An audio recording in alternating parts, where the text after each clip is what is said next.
Yeah, good morning.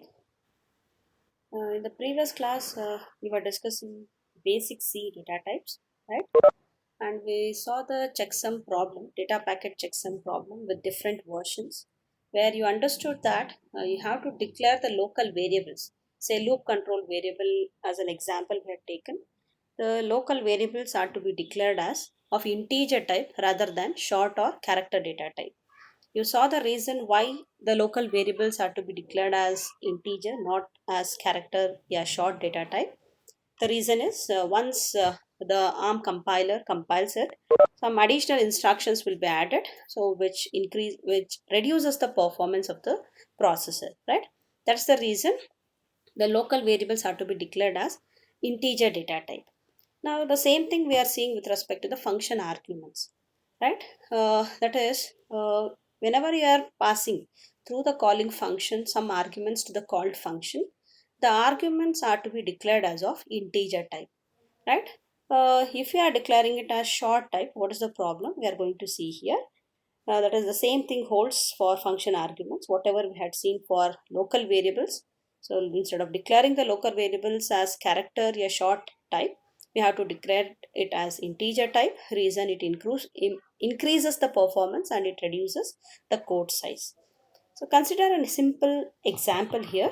So this is a function which adds two 16-bit values, and before adding it is going to reduce the that is the data which is in second operand by half, and that reduced value is added to the first number.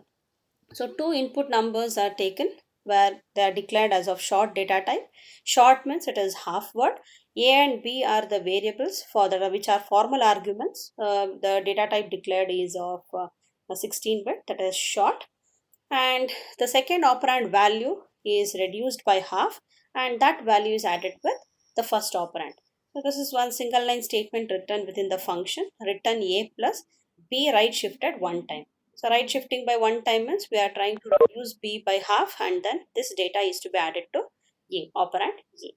A simple routine we are considering, which is to add two 16-bit values by halving the second number, and finally are returning a 16-bit sum to the calling function. And you can observe the return type of the function is short, and the arguments received by this function they are of short data type, right? So here, if this is the case, then the problem is, so whether the compiler has to assume that whatever the values being received by these arguments, they are already reduced to short data type. That is, they are in the range minor, that is the 32,768 minus 32,768 to plus 32,767. Since the arguments are declared as of short type, so compiler has to decide, or there will be confusion for the compiler regarding whether the arguments passed to the function are already being reduced to short type, or in the called function they are to be reduced, right? So here this decision compiler has to take regarding the calling function and the called function. So in this topic, with respect to calling function, they are using the term function caller, which is the calling function, and called function is referred as callee, right? So here, what are the possibilities with respect to the compiler, how it treats the arguments we are going to see here. So we say that function arguments are passed wide if they are not reduced to the range of the type. So there are two terms you need to know with respect to these functions. That is, if we say function arguments are passed wide by the compiler, what it means is they are not reduced. That means the arguments are not reduced to, say for example, short type. So called function has to take care of reducing that value to short type. And another possibility is if the functions, we say that the compiler has passed the arguments narrow. What it means is the calling function has converted, or it has reduced the size to short, and then it has passed as argument to the called function. So this is what the two term means. We can say the compiler has passed the arguments, the function arguments wide or function arguments narrow. Function arguments are passed wide, meaning they are not that is reduced to the specified range, and if we say function arguments are passed narrow, that means they are reduced to the specified range. So here we can say by looking into the code, whatever the compiler output you have got, by looking into that, user can say what kind of decision the compiler has made, whether the calling function has reduced the size or called function has reduced. So that you can analyze by seeing the compiler output. Okay. So these are the cases. We'll see. See, if the compiler passes the argument void. So what do you mean by this? Compiler passing argument void? That means it has not reduced the size to short type. The argument size is not reduced to short type. If it is so, then the called function, calling means that is the called function must reduce the function arguments to the current range. So explicit typecasting has to be done in the called function for just changing the argument to that is the specified data type. So if the compiler is passing the arguments narrow, that what it means is the compiler is going to, that is the caller must reduce the range. Caller in the sense the calling function. So please don't get confused. It is simple 4 points what we are discussing. So the decision made by the compiler regarding passing the arguments. So if compiler passes the argument void, that means conversion has not taken place. Called function has to take care of doing the explicit type conversion to the function arguments. If the compiler passes the arguments narrow, meaning the calling function must reduce the size to the specified range and then it has to pass as arguments. And if the compiler returns, this is with respect to the last 2 points are with respect to returning the value. So first 2 points what we listed is with respect to that is passing the arguments. The arguments can be passed either narrow or wide. So next 2 points is with respect to returning the value to the calling function. So if the compiler returns the value wide, then the caller must reduce the return value to the correct range, right? That is caller means the calling function. So the called function does some computation and returns the value without doing explicit type conversion. So then the calling function has to take care of reducing the size to say short type. So if the compiler returns the value narrow, if you say it is return narrow, that means the called function is going to convert the result to the specified range and then that will be returned to the calling function. So these are the 4 decisions compiler can take. So either the arguments can be passed wide where called function has to do the conversion of the arguments to the specified type, and if the arguments are passed narrow, that means calling function has converted the arguments to the specified type and in the called function they will be used for performing the operation. Coming to the returning the values, the function called function can return the value narrow, meaning it does the conversion of the result to the specified type and then that will be returned to the calling function. And if it were to be passed wide, if we say the compiler has passed wide the return value, meaning the called function has not done any conversion of the result, the calling function has to take care of converting the result. Okay, these are few cases. Now we are going to see for that simple example where 2 numbers are taken as input which are of short data type, meaning 16-bit data type. The second number is reduced by half and it is added with the first number. So for that example, this ARM-CC compiler, what is the output it is going to generate? So that's what we are seeing here. And here it is assumed that if you see the compiler output, what you can interpret is that is the compiler has passed the arguments narrow. That is the analysis you can make from this compiler output. Compiler has passed the arguments narrow, meaning in the calling function the size of the arguments have been reduced, that is to 16-bit type, and then it is passed as argument to the that is called function. So this is the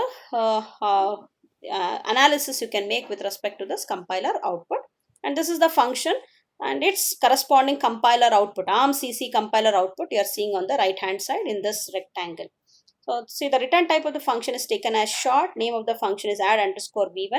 2 arguments it receives of which are of short type, and within the function you are having one statement where b value is right shifted one time, meaning it has to be reduced to half, and this value is added with a.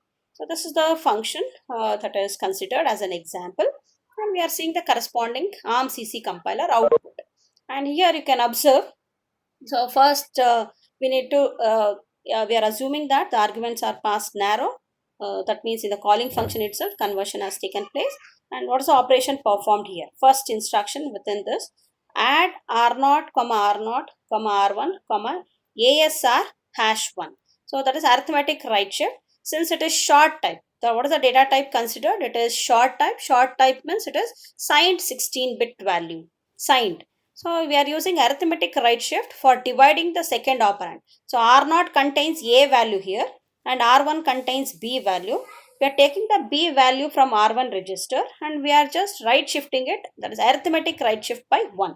That means it performs the division operation by 2, and after reducing R1 content, this result is added with R0 and finally we are storing the result in R0 register. The simple add statement you are seeing here, where R1 content is taken which holds the B value. In arithmetic right shift by 1 we are performing, which reduces the value to half, and this result is added with R0 register which contains the A value. Final result is stored in R0. And what you are seeing, next statement. So in the previous class I discussed about how to convert the 32-bit value to, that is 16-bit short type. How actually are doing the explicit type conversion. These are the two statements, right? Logically left shifting 16 times the result and then performing arithmetic right shift by 16 times, so that the data will be converted to 16-bit, that is short type, where upper 16 bits will be sign extended, right? With whatever the lower 16-bit most significant bit you are having, with that value upper 16 bits will be written, correct? So same thing you are performing here. That means here compiler is assuming that the return value is passed narrow to the calling function or to the function caller. Here see in this compiler output, what are the analysis you can make is, the compiler has passed the function arguments narrow and it has returned the result, or the value, return value is passed again narrow to the calling function. So passing narrow to the calling function meaning called function is going to convert, explicitly do the type conversion to the result, and that result is sent to the calling function. So this is what this assembler output is going to indicate. So first the operation, specified operation is performed. Before returning the result to the calling function, explicit type conversion has taken place, where the result in R0 is logically left shifted 16 times, and then we are performing arithmetic right shift by 16 times to that same data, so that the explicit type conversion takes place. So finally, how to return the control to the calling function? The link register content which holds the return address is transferred to PC program counter, so that it can resume execution in the calling function, right? So whatever the output you are seeing, this is ARM CC compiler output, where in this output you have analyzed that. So function arguments are passed narrow and the return value, or the function or the compiler has returned the arguments narrow, where called function has done the explicit type conversion for the result. Okay. Now we are seeing another output, that is the GCC compiler output. So there are two compilers what we listed in the previous class. One is ARM CC compiler for the ARM compiler, and another one is GCC compiler. We saw the output of the C function, simple C function on ARM CC compiler. Now the same thing, if it were to be GCC compiler, then remember GCC compiler won't make any assumption about the range of the argument value. That means in the calling function as well as in the called function, so the arguments will be reduced to the specified type. That is, explicit type conversion takes place both in the calling function as well as in the called function. That is caller and callee. And also the return value will also be explicitly type converted to the short data type and it will be returned to the calling function. This is with respect to GCC compiler. So you can see that the compiled code for that same routine where we are reducing the second operand by half and then we are adding it with the first operand. For the same function, we are seeing the GCC compiler output. You can observe here R0. R0 holds the value of A and remember R1 holds the value of B. So R0, this register value has to be reduced to short. So first it is left shifted, logical left shift by 16. So move R0, R0, LSL hash 16 means take R0 register content, left shift by 16 times. And when you perform arithmetic right shift by 16 times, the data in R0 will be converted to short type. The same procedure you are following for R1 register also. But here, as soon as R0 is left shifted 16 times, we had not performed right shift by 16. So that is done while performing addition operation directly. Okay. So hope the statement is clear. Move R0, R0, LSL has 16, where R0 content is logically left shifted 16 times. And next, how to convert the second operand to short type. So again, R1 register content has to be taken. It should be logically left shifted 16 times, and then it should be arithmetic right shifted by 16 times. But why it here in this code, here seeing move R1, R1, ASR hash 17. So why it is hash 17? Why not 16? So we are not just converting into short type, we should reduce this value in the second operand by half. So for that we need to perform arithmetic right shift by 1. So in addition to converting to short type, we are also performing the division of the data in the register R1 by 2. So for that one more right shift is required. So second and third statement, what they are doing is using these two statements, the second operand, that is B value, which is held in R1 register, it is reduced to short data type and its value is reduced by half by arithmetic right shift with 1, right? So that's what the operation performed. So move R1, R1, LSL has 16, left shift second operand value by 16 times, logical left shift, and then move R1, R1, arithmetic right shift hash 17, so that it is converted to short type and the value is reduced by half. And then you are seeing addition operation. After the second operand value is reduced by half, so we need to add this value with the first operand. So how actually it is performed, you can see add R1, R1, R0, ASR has 16. So R0 register, which was already logically left shifted 16 times. So we are performing arithmetic right shift by 16 times, so that first operand is converted to short type. So this value is added with R1, which is already reduced by half, and whatever the result you are going to get, it is stored in R1 register. So the final result after addition, it is held in R1 register. So what is the objective here? So since it is GCC compiler used for compiling this code, the simple C code, so it is not going to do any assumption on the function arguments. So once the arguments are received by the called function, each of the argument has to be converted to the smaller data type, say short data type as in this example. After conversion, so specified operation is performed, and before returning the result to the calling function, again the conversion has to take place to short type. So that's what being done in this compiler output. So R0 content is converted to short type, R1 content is converted to short type, and R1 content is reduced by half by performing arithmetic right shift one time, and then addition operation is performed. The result, which is in R1 register, again it has to be converted to short data type. So why all these conversion has to take place is, so all the registers in ARM are 32-bit. So any operation performed, it results in 32-bit value. So this range has to be reduced to 16-bit. So for that, conversion takes place. So compiler is going to add these additional instructions for doing this conversion, type conversion. Okay. So again for the result, same two statements are executed. Move R1, R1, LSL hash 16, where 16 times it is left shifted, and arithmetic right shift by 16 will do the conversion to short type. So final result is stored in R0 register, and this will be returned to the calling function. So how to resume the execution in the calling function? Link register content is loaded to the PC so that it can resume execution in the calling function, right? So this will be the compiler output. So what you can observe from this is, so better not to take the function arguments as short type or character type, and returning value also. So if you are taking short type or character type, then it is going to introduce extra casting where some additional instructions will be inserted, so that it increases the code size as well as it is going to reduce the performance. So this is the problem. So it will be more efficient if you are using integer type for the function arguments and return values. So in the first topic under basic data types, we saw that local variables are to be declared as that is integer type instead of char or short type.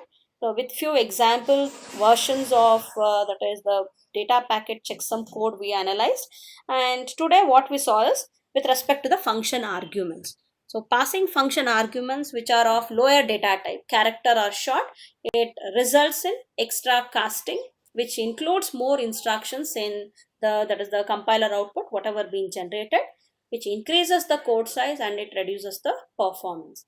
So with respect to function arguments, what you have to take care of is it will be efficient if you are using integer type for the function arguments as well as return values. So instead of taking char or short, make use of integer type. So this is the second point with respect to the data types you have to remember. First point, local variables. They are to be declared as integer type. Next point with respect to the function arguments and return values. They are to be taken as integer type for improving the efficiency. Okay. So this is what the summary you can get from these two concepts what we discussed under basic data types. Okay.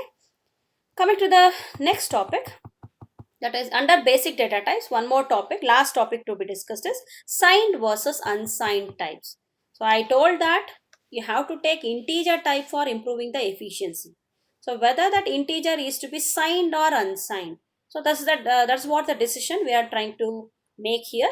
So while you are performing the operations, whether the data type of the variable is to be taken as signed or unsigned.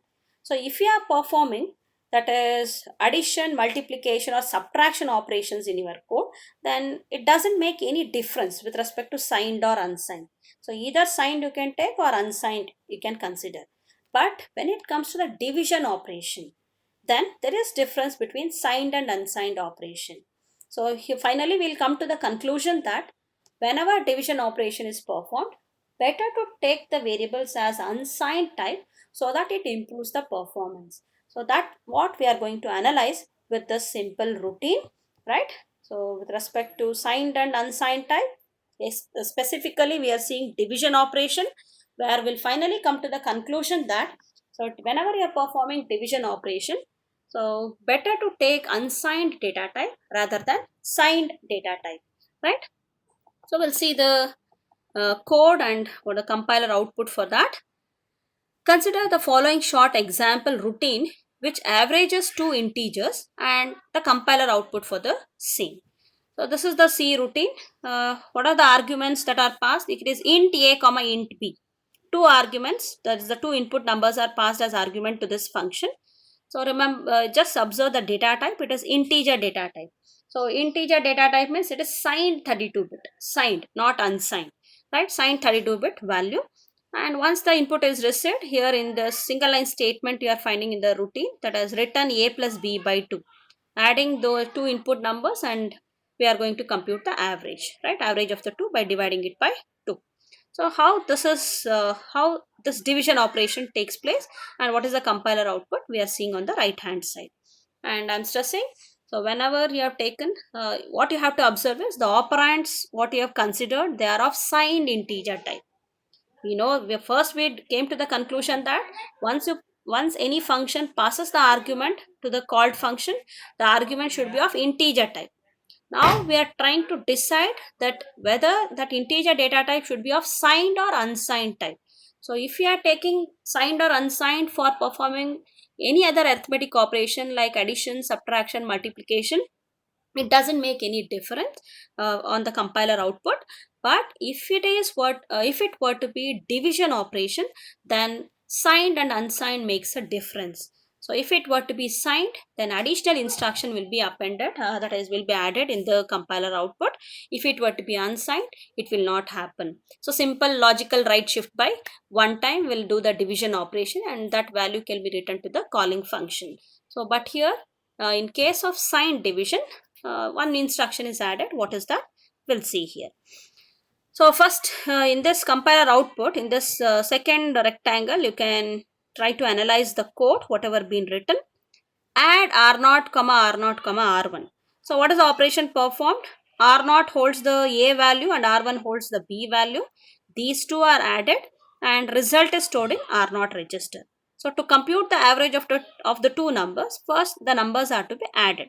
So they are added and then we are seeing here, add r naught comma r naught comma r naught, that is 3 times you are seeing r naught value, comma lsr hash 31 times. So logical right shift. So before going to this code, what is the operation compiler is doing, we'll see with this. Just try to read this statement. See, the compiler is going to add 1 to the sum before shifting it right if the sum is negative. You can see the simple ternary expression. If x is less than 0, x means it is the summation. You have taken two signed numbers a and b. If this result, after adding these two a and b value, so assume the result is in x in general. So if this results in a negative value, then what compiler is going to do is, it is going to add 1 to that x value, and this result is right shifted by 1 to perform correct division operation.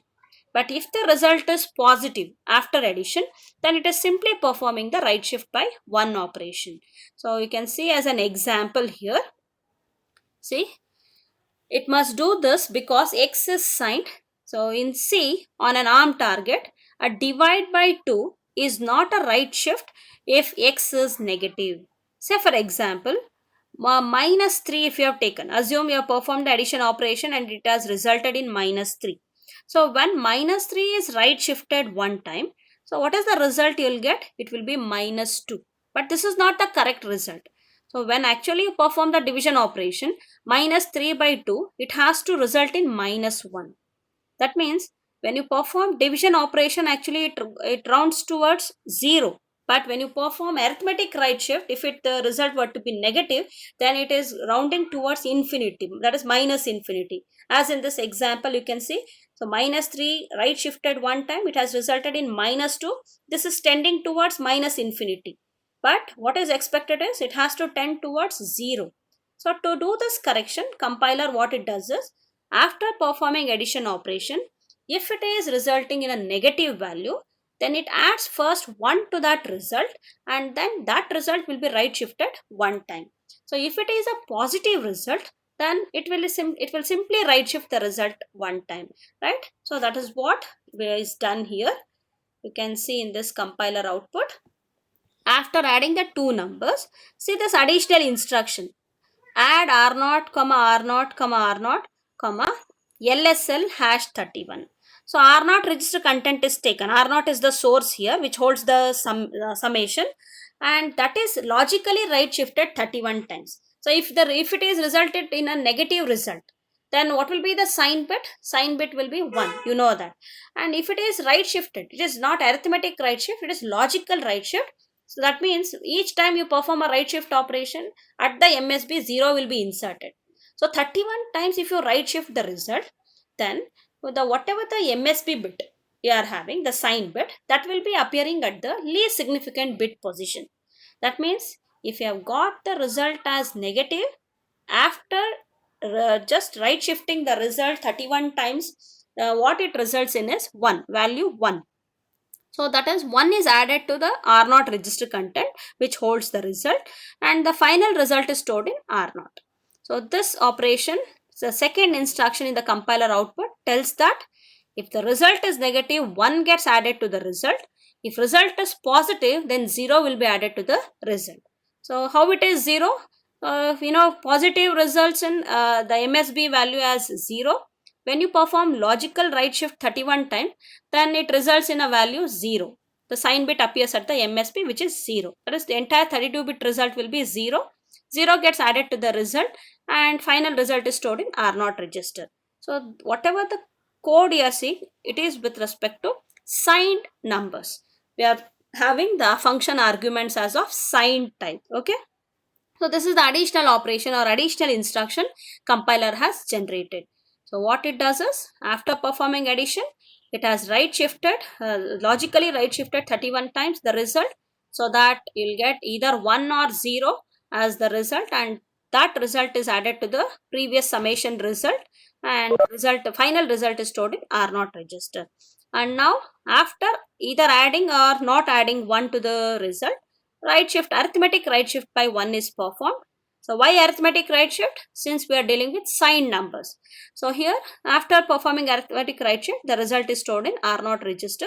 That means we are trying to divide the number by 2, and finally the control is returned to the calling function by restoring back the PC content by executing the instruction move PC comma R14, right? So this is what you have to analyze. If it were to be signed arguments, signed integer type arguments, whenever division operation is performed, it is going to take additional instruction in the compiler output. What for? So that the division operation is correct. You know, in ARM it is not supporting any division operation. If you want to perform any division, it has to use either logical right shift or arithmetic right shift. If you are dealing with unsigned numbers, logical right shift is sufficient. If it were to be signed numbers, arithmetic right shift it has to do. So unsigned numbers, just one operation, adding two numbers. After that, it can make use of LSR instruction. LSR, say R0 comma hash 1, that is move R0 comma R0 comma LSR hash 1 can be the instruction if it were to be unsigned numbers. But when it comes to the signed numbers, before performing this arithmetic right shift by one time, the compiler has added one instruction, that is add R0 comma R0 comma LSR hash 31. Hope you have understood why we are adding 1 to that result after addition. So this happens only if it has resulted in a negative value. I have considered an example here, the same example where the result, if you assume it as say -3. Some tracing I have done for both positive result and negative result with respect to signed numbers. So see this example tracing 1, where we have assumed after adding the two signed numbers, it has resulted in a negative value. So assume that the result of addition in R0 register is say -3. That is, this is the instruction you have executed. Add R0 comma R0 comma R1. So R0 and R1 content, which holds the input operand value, they are added and the result is stored in R0. Now R0 contains say -3, right? -3, how do you represent in 32-bit? So this is what, this is how we are going to represent all ones starting from bit 31 to bit 2, all ones, and finally 0, 1. This is how the signed -3 is represented. And now, so since the result is negative, 1 has to be added to the result, and then we are going to right shift this result by 1. Arithmetic right shift. So how this operation is performed, we'll see. What is the R0 content? So this is complete 32-bit I've written. When you perform logical right shift of this data 31 times, what will be the result? See here, 0, 0, 0. Starting in the first line, we are seeing 0, 0, all zeros, and LSB bit is 1. So -3, when you right shift one time, this will be the result, 1 you are getting. So this is added with R0 content. R0 holds -3, -3 and 1 are added. What you will get is -2. So -2 will be the result after performing the second operation, that is add R0 comma R0 comma R0, that is LSR hash 31. So this result you will get. So now to this -2, we'll perform arithmetic right shift by one time, and you'll see that the final result what you'll get is -1. So this is the correct result. -3 by 2 should result in -1, not -2. So when this is performed, that is the addition of 1 to the signed result, it is going to give the correct result. So if you assume that the result of addition is positive, the same code is executed, but 0 will be added. So you can see here, if it were to be positive means, so the sign bit is 0 here. If you assume after adding the two input numbers, if it has resulted in +3, 0 will be the most significant bit to indicate the result is positive. When you perform logical right shift of this data 31 times, then what is the value in what is the result you are getting is all zeros. If 0 is added to the result of addition, it will not change the value. It will be that is the same value, that is 0, 0, 1, 1. And finally, when it is right shifted by one time, you will get the correct result. So only the problem is if it were to be negative result after addition, then the compiler is going to add 1 to that, and that is right shifted, that is arithmetic right shifted by 1, right? So this is what the final conclusion with respect to the division operation. It is more efficient to use unsigned types for division, right? So this is what the final gist of this topic, that is whether to select signed or unsigned integer type. One decision is you are going to consider integer type only for performing the operation. So in specific, whether to take signed integer or unsigned integer. So simple example routine is considered to perform the average or to compute the average of the two numbers where division operation is involved. In this case, it is better or it is efficient to consider an unsigned data type for the arguments rather than signed type. So if it were to be taking unsigned type, then the compiler output will be having one less instruction compared to the code where it is the operand arguments you have taken it as signed type. Okay, so this is how the efficiency can be improved with respect to the division operation. So this completes basic data types. We'll look into the next topic. Before that, let us summarize whatever we discussed with respect to data types. So after each topic in this chapter, they have given a summary, short summary of the points you have to remember. So that is with respect to the local variables in a register. Don't go for using short or character data type. So if you are going for wraparound, that means say 0 to 255, again it has to start from 0. So if wraparound has to take place, then character data type can be considered. Otherwise, go for signed or unsigned integer type. And with respect to division, unsigned data types are faster. So this is the main point you have to remember with respect to local variables. So unsigned or signed you have to take, and for division go for taking unsigned type. And coming to the arrays and global variables. So that means whenever you are going to declare an array or you want to declare some global variables, so for these memory will not be allocated in the registers, that is in the main memory the memory will be allocated. So in that case you have to go for smaller size data type rather than larger size, so that this is going to save the memory. So remember, with respect to arrays and the global variables, try to make use of short small size whatever that particular processor supports, so that data type has to be considered. And whenever you are traversing the array to perform or to retrieve the data, don't go for using array indexing. So we saw in the previous class the example of data packet checksum, where we had just considered the increment operation of the pointer itself rather than using data of I, data within square brackets I. What we had done is we had used star data plus plus. That means we try to increment the pointer where compiler has generated a post index addressing mode with immediate offset, right? That was the addressing mode instruction compiler had generated, so that we had seen. So with respect to arrays, remember this point, that is traverse the array by incrementing the pointer itself rather than using array indexing. And if you are taking array as short type, so in that case the LDRH instruction doesn't support the scaling, scaled register offset it doesn't support. So better not to use short type for the arrays. Okay, and next is make use of explicit casting when reading array entries or global variables into local variables, or whenever you are writing local variables out to the array entries. So explicit type conversion is required. And if you are not doing explicit type conversion, so better to switch on. So in compilers there will be an option to switch on the implicit narrowcasting, where once any implicit narrowcasting takes place, then compiler is going to detect that cast and give some warnings. So if you want to see that warning whether at any place any implicit typecasting is taking place, so that it can be converted to explicit typecasting, so that can be taken care by making some settings in the compiler.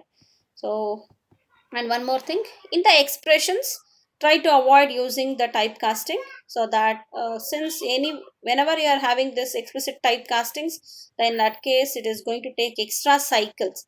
That means additional instructions will be added in the compiler output, so that it can be avoided by just taking the types as integer type, so that no explicit typecasting for the expression takes place. And finally, we also saw with respect to the function arguments, avoid character and short types for the function arguments or return values. Instead, make use of integer type, right? So this is the summary. So what are the main points with respect to data types? So see, there are three major topics in this chapter, efficient C programming. One is C data types, other one is C loop structures, and one more is, that is, the memory issues with respect to pointers, structures, bit fields, and all. Some memory issues are to be discussed. So these are the three major topics, out of which we just completed one, that is basic C data types. So in this, the major gist you have to remember is local variables should be of integer type, signed or unsigned. And with respect to function arguments, the argument should be of integer type, and the return value should be integer type. And if you are going for division operation, then better to take the arguments type as unsigned type, so that it improves the performance. And whenever you are traversing the array, you have to consider, that is the pointer increment. Rather than indexing, go for pointer increment, right? And try to avoid explicit type conversions in the expressions, because whenever any explicit conversion takes place, compiler is going to generate some additional instructions for doing the casting. So what are those additional instructions with respect to 16-bit data we just observed? So try to avoid that casting. Okay, so this is with respect to basic data types. Are you having class now? Shall I proceed with C loop structures? Two more topics we'll discuss and we'll stop today's class. Can anyone tell whether you're having ADA class now? If not, I'll continue. Am I audible? Hello? Okay, I'll continue. So coming to the C loop structures, see in this section you'll see how to write efficiently the for loops, while loops, and when you'll go for do while loops. So first we'll see the loop with fixed number of iterations, and then we'll see variable number of iterations for a loop, and finally loop unrolling. So loop unrolling, let us discuss in the next class. Two topics with respect to loops we'll discuss is loop with fixed number of iterations and loop with variable number of iterations.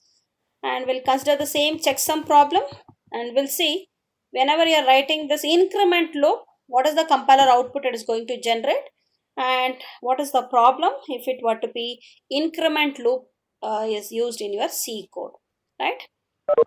Remember, now what we are discussing is C looping structures, where we are going to see how efficiently you can write the for loop and while loop, and when you are going for do while loop construct. And here we are considering the same example of data packet checksum, where the for loop header, if you observe, it is for I is equal to 0, I less than 64, I plus plus. That means it is an increment loop. The loop control variable I, which is declared as of unsigned integer type, and the updation to I is I plus plus. This is an increment loop we have done, and also it is fixed number of iterations. So how many words we have considered in the array? It is 64 words, right? So it is 64 times the loop has to be executed for computing the summation. So you can observe we have overcome some problems here. That is, I is declared as of unsigned integer type. It is not any shorter data type, it is unsigned integer type. I is declared as, this is one change we have seen here. And the accessing of array, here we have incremented the pointer itself. Rather than using array indexing, pointer itself is incremented. This is one more thing you can observe in this code, right? And the loop we have used is increment loop. So if it were to be an increment loop, how the compiler output is generated, we can observe. So rest part is same. Let me quickly go through that rest part of the code. Move R2, R0, where the base address of the array is transferred to R2, and R naught which holds the sum, it is initialized to 0, and R1 which is the loop control variable, it is initialized to 0. So this is before the loop starts. These are the initializations done. R2 acting as a pointer, R naught acting as a counter to hold the sum in each iteration, and R1 is a loop control variable. So coming to the loop instructions, this is LDR instruction in the loop, first instruction you are seeing, where content of R2 is taken. This is post index with immediate offset. Post index means first current content of R2 is taken, and from this address the data is fetched and it is transferred to R3 register, and then the pointer is updated by 4. Since it is post increment you have used in the instruction while computing the sum, it is R3 comma content of R2 comma hash 4, so that the next data is fetched which is 4 bytes ahead from the current address. Okay, so after fetching the data, you can observe add R1 comma R1 comma hash 1 is written, where we are incrementing I plus plus is done, and it is compared with 64. Compare R1 comma hash 0x40, and then before checking for the flag status, whatever the data retrieved from the array is added with that is the R0 register content which holds the sum, and result is stored in R0. Then BCC instruction is used. Branch if carry flag is 0, the loop is repeated if the data if the counter value is less than 64. So what you can observe in this is whatever I have marked on in the red line. So here the loop increment loop, if you have written, for implementing this increment for loop, it has taken 3 instructions. So which are those 3 instructions? One, to increment the value of I plus plus. For implementing that, it has taken 1 instruction, that is add R1 comma R1 comma hash 1. And for comparing, to check whether I value is less than 64, BCC instruction is written. BCC checksum underscore v5 space loop. So this instruction is written, and this is conditional branch. Before that, compare instruction you have written, compare R1 comma hash 0x40. That means 3 instructions you are finding in the implementation of the for loop, which is an increment for loop, where each time in each iteration I value is incremented by 1. So this is not efficient. Whenever you are writing a for loop, don't go for increment loop. That means initializing I to the minimum value and checking for maximum, and in each iteration you are incrementing the I value. If you are doing so, then the compiler is including 3 instructions for implementing such for loop. So for one for incrementing the I value, one for comparing it with the maximum value, and one more for repeating the loop, a conditional branch instruction. So how to avoid this is, you can go for decrement loop. We can initialize it with maximum, and you can just look for checking for the minimum value, and you can each time in each iteration you can decrement the value. So if you are going for that, then it results in only 2 instructions. So in the compiler output you will find only 2 instructions. One instruction will be the subtract instruction for decrementing the loop counter. So each time once subtraction operation is performed, SUBS instruction can be used, which is going to affect the flags after subtraction, and a conditional branch instruction. So branch if not equal. So if 0 flag is not set, the control can be transferred to the beginning of the loop for next iteration, right? So this can be performed.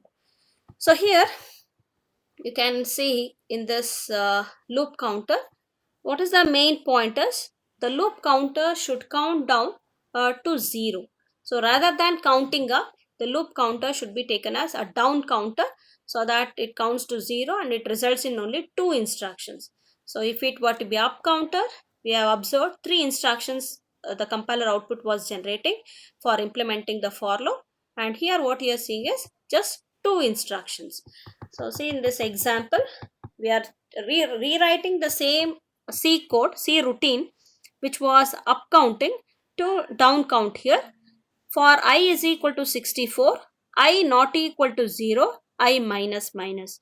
So just please try to analyze this for loop header. Previously we had taken I is equal to 0, I less than 64, I plus plus.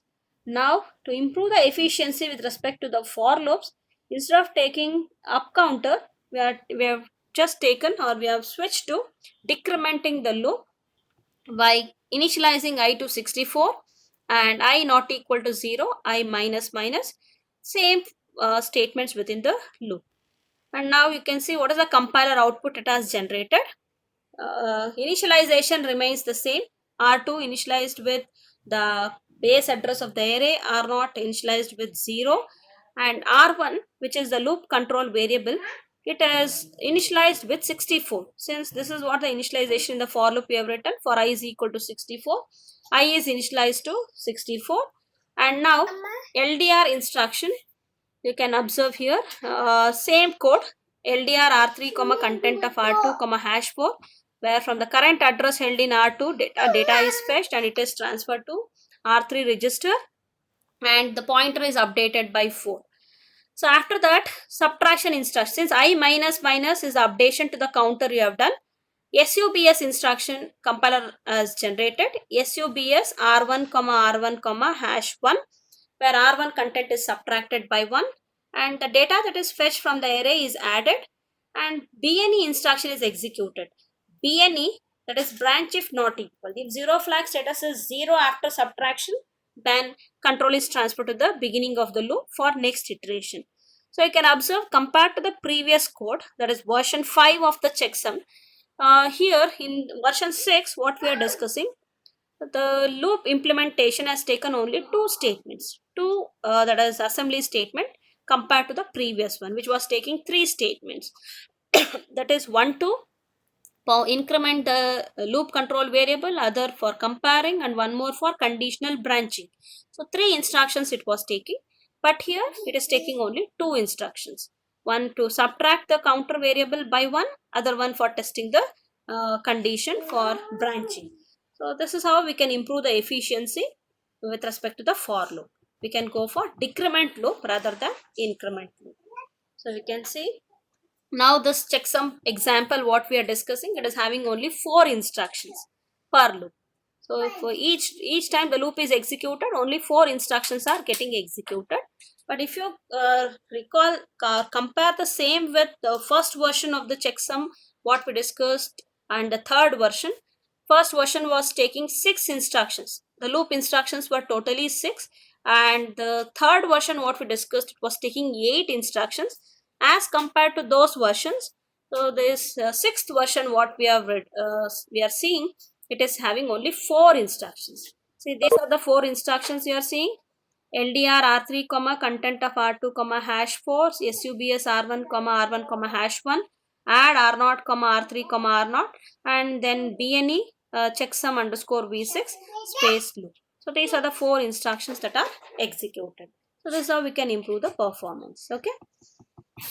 And next, coming to signed and unsigned loop counter.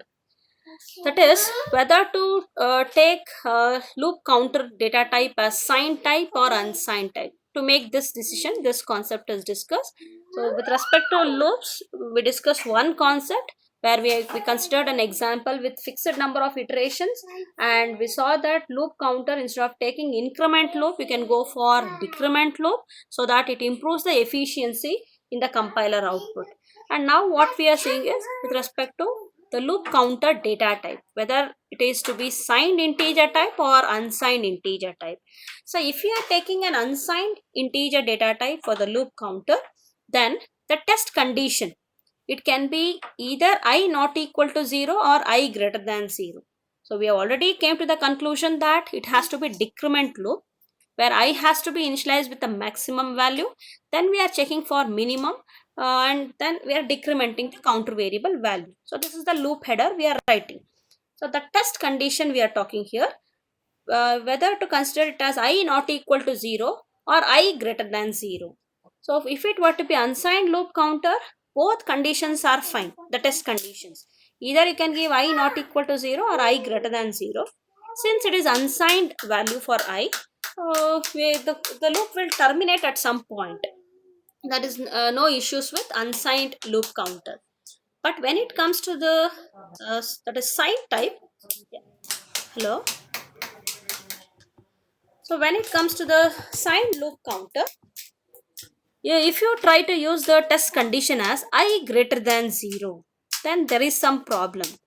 Instead of terminating the loop will be repeated for more number of iterations as not expected. So that is the problem if you have taken the loop counter data type as signed type. Say for example, if you have taken the loop header as for I is equal to 64, I greater than 0, I minus minus.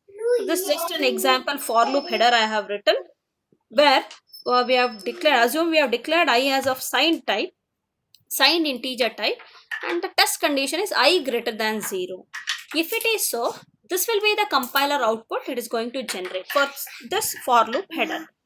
So it subtracts R1 content. R1 is that is the loop control variable I. It is subtracted. First it is decremented, and this result is compared with 0. Compare R1 with 0 and branch greater than. Why GT it is taken as, since it is signed data type. The counter is taken as signed type. Branch if greater than condition is checked, the loop will be repeated if it is greater than. So that is if R1 value is greater than 0, branch will take place to the beginning of the loop for the next iteration. So what is the problem here is, if this is the for loop that is executed where I is initialized to 64 and it is testing I, after decrementing I by 1 it becomes 63, is 63 greater than 0? Yes, it is true. It repeats the loop until its value becomes 0. And this with this initialization for the I, there is no problem. But if I is initialized to say minus 0x8 followed by 7 zeros, if this is the initialization done to the I variable, so what is this value actually? This is the smallest number that we can represent using 32-bit, right? So minus 0x8 followed by 7 zeros to plus 0x7 followed by 7 f's. This is the range of signed numbers we can represent using 32-bit. If the loop counter is initialized with this minimum value, smallest value, then how this code works you can analyze. Subtract R1 comma R1 comma hash 1 you are having. So if you just subtract 1 from minus 0x8 followed by 7 zeros, it results in 0x7, that is negative number as converted to positive. This is what happens. Since this is the smallest number, it is not possible to represent still more smaller number. So after subtracting 1 from the smallest number, hello, I value will, hello. So I value will be 0x7 followed by 7f's, and once this comparison takes place with 0x7 followed by 7f's, once it is compared with 0, so this will results in greater than, R1 is greater than 0. So the condition gets satisfied and the control goes to the beginning of the loop for next iteration. That means until the value becomes 0, it keeps on repeating the loop, which was not expected, right? So that's why, so here what has to be done is, we should not make use of signed data type for the loop counter. Instead, you have to go for taking unsigned type. If you are taking signed type, the terminating condition, don't take it as greater than 0, you have to take it as I not equal to 0. This is what you have to consider. And an exceptional case, if it were to be I value were to be minus 0x8 followed by 7 zeros, then anyway this value is less than 0. Even though it is less than 0, the loop will be repeated for more number of iterations. So this should not happen. So that's why use the terminating condition I not equal to 0 for signed or unsigned loop counters. So it is going to save one instruction. So that is the gist of this loop counter data type. So one decision, you have to go for integer type, and the loop counter should be declared as of integer type. And whenever you are writing the loop with that is, you need to go for decrement loop rather than increment loop. And one more point is, go for that is unsigned data type for the loop counter, and whether it is signed or unsigned, the terminating condition you have to take care of is I not equal to 0. Instead of taking I greater than 0, better to take I not equal to 0 for the loop counter data type. Okay. One last topic before winding up this loops. See loops using a variable number of iterations. In the previous case, what we saw is loop with fixed number of iterations. I was initialized to 64, and until it reaches 0, we were repeating the loop. That is 64 times the loop was getting repeated. But if it is not known about the size, if what is the number of words the data packet is holding, if it is unknown, then how actually we can implement this variable number of iterations, we'll see. So in this example, you can observe, suppose we want our checksum routine to handle packets of arbitrary size. Then you can observe, in addition to the pointer, that is the base address of the array, the function also receives the variable n. N indicates how many number of times, that is the size of the array. Totally how many words are there in the array, that is indicated through n. And you can see the C implementation in this checksum version 7. Two arguments you are observing: int star data, which holds the base address of the array, and other one is unsigned int n. Unsigned integer type is taken for the loop counter variable, and we can see in the within the function, yeah, sum is initialized to 0, and for for here in the for loop, you can observe n not equal to 0 condition is used, and n minus minus. So whenever you are writing variable time execution loop, this will be the for loop header, and we have already seen in the previous example fixed iteration. Here it is variable number of iteration, and the same statement is executed. So only change you are seeing in this checksum version is the for loop, how we have written the for loop. So this is variable number of iteration loop we have written, where n is received as argument, which holds the number of words that are available in the array, and we are running the loop like this for n not equal to 0, n minus minus, and summation operation is performed. So for this is the compiler output you are seeing on the right hand side, where initialization move r2 comma hash 0 is done, and compare r1 comma hash 0. That means before proceeding with the loop operation, compiler is checking whether the n value is 0 or not. If n value is 0, that means if there are no elements in the array, the control goes to the last statement, where the whatever the sum you are having in R2 register, that will be transferred to the calling function. So remember, if you have gone for variable number of iterations, and if you see the compiler output, compiler is going to first test whether the size of the array is 0. That means if there are no elements, then BEQ, conditional branch instruction, is executed, so that control is transferred to the last statement here. So this is what you have to observe. Rest other are same. Rest other code within the loop is same. LDR R3 comma content of R0 comma hash 4, SUBS R1 to decrement the loop counter, and adding whatever the data retrieved from the array is added to get the sum in that particular iteration, and then whether to repeat the loop or not. For deciding that, 0 flag is checked, BNE instruction is executed. If 0 flag is 0, it repeats the loop. So no change in the code. Only difference you have to see is in the decrement loop, compiler is testing whether it is a 0 or array contains 0 elements or not. So here this is not required. So the author says that this condition testing is not required, since arrays usually will not be empty, it will be having some data. So instead of having this that is pre-test loop, where that is for loop, you can go for do while loop, which gives better performance. So this is what the conclusion. Whenever you know that at least one time the loop is going to be executed, then better to go for do while loop rather than going for a for loop or while loop. If you are going for loop or while loop, in that case, compiler, you saw that it has generated two instructions in addition. So that is, before starting the for loop, it has tested whether the array contains any element or not. So comparing the counter value with 0, and BEQ instruction was getting executed. This has costed extra instructions, which reduces the performance. So that's why in a situation where you exactly know that at least one time the loop is to be executed, so in that case, don't go for a while loop, better to go for do while loop. So this is what uh, the summary. You can see using do while. The same for loop, whatever we had written, we had replaced it with do while loop. No change at all. And the difference in the compiler output you are seeing is, so in this checksum version 8, that condition testing has been removed. Here the compiler, since you have used do while loop and it is variable number of iterations, compiler, it is just remove those two extra instructions for comparing whether comparing the loop counter variable at 0 and performing BEQ instruction execution.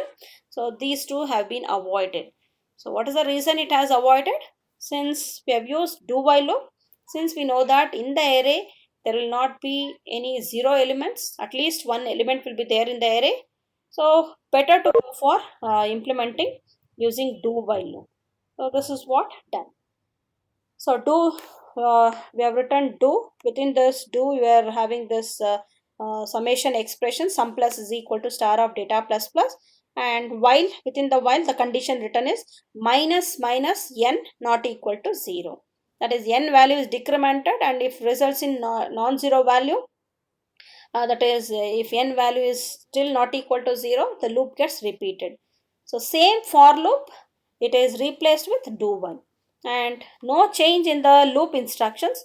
Only change you are seeing in the main instruction here, where only initialization to sum is done. So move r2 comma hash 0, but you can observe that those two instructions for comparing the counter value r1 with 0 and BEQ instruction have been eliminated. So this is what you can observe. So compare this output what you are seeing in version 8 of the checksum with version 7. You can observe 2 cycles savings you can see. So 2 cycle saving means 2 instructions you are saving, means it is 2 cycles, assuming that each instruction is taking 1 cycle. So totally 2 instruction saving you are seeing here. Okay. Did you followed so far whatever we discussed with respect to loops? Any problem in understanding? Only two main points we discussed. One is whenever you are going for using the loop, instead of using up counter loop, go for down counter loop, and you can just take the data type. And if you are taking the data type as, say, unsigned type, then you can use the condition I not equal to 0. If you are using signed type, so never use I greater than 0, you have to go for I not equal to 0. So in common, whether it is signed counter data type or unsigned type for the loop counter, make use of the test condition as I not equal to 0. And if it were to be known that at least one time the loop is going to be executed, don't go for loop. It costs extra 2 instructions. Instead go for do while loop, which saves 2 cycles, right? So this is the gist of the looping constructs what we discussed. Hope whatever I discussed in today's class is clear. We completed C data types, so all the concepts with respect to local variables, function arguments, signed and unsigned data type for the arguments. And with respect to looping, we saw fixed number of iterations and variable number of iterations for the loop, and few points with respect to loops we discussed. Okay. So two more classes I may require for completing this unit. So we'll see the rest part of the syllabus in the next class. Okay. I'll stop here. Thank you.